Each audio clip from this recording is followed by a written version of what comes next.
It's the 30th of January 1933 when the Nazis seize power. Adolf Hitler has been Chancellor of Germany for just a few hours.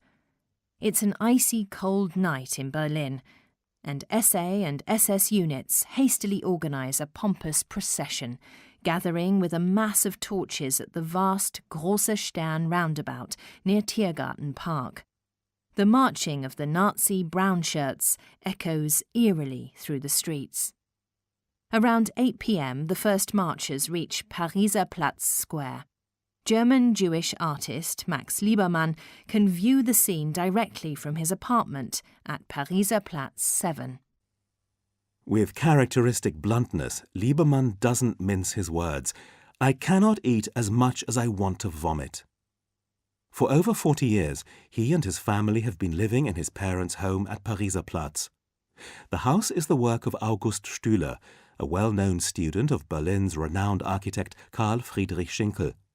Built at a time when the Brandenburg Gate still marked the city boundary. Once, when asked for the address, Liebermann laconically replies, "First house on your left in Berlin." Today, the prominent buildings around include the French Embassy and Hotel Adlon. In his day, German writer Thomas Mann calls Liebermann's house a focal and gathering point for refreshing and influential personalities. Liebermann builds a glass studio at the top of his house, and the German emperor tries to ban it for infringing building law.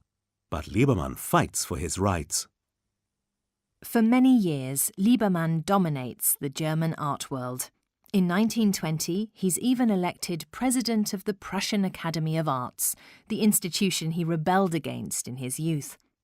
As leader of the Berlin Secession Artists Group, he belongs to the avant-garde. When the Nazis seize power in 1933, Jewish artists are banned from exhibiting. Liebermann resigns from his office as Academy president. 2 years later, he dies in his house at Pariser Platz. The building is then destroyed in Allied bombing raids. Today's Max Liebermann House is a new post-war building designed by Josef Paul Kleihuus and inspired by the historical original. Since 2000, this has housed the Stiftung Brandenburger Tor, the Brandenburg Gate Foundation. In Liebermann's spirit, the foundation supports artistic projects. Why not visit and see for yourself? In 1909, Max Liebermann buys a vast plot of land along Berlin's Wannsee Lake. Today, surrounded by attractive villas, this is one of the last open lakeside areas. Here, Liebermann builds his summer residence, finished in just a few months. He called it "My Palace on the Lake," a place where he's exceptionally productive. In the summer months he spends here with his family every year, he paints over 200 works.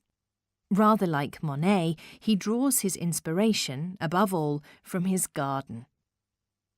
Today, reconstructed from Liebermann's paintings to create an artistic unity, the beautiful lakeside house, exhibition area, garden and cafe are open to the public.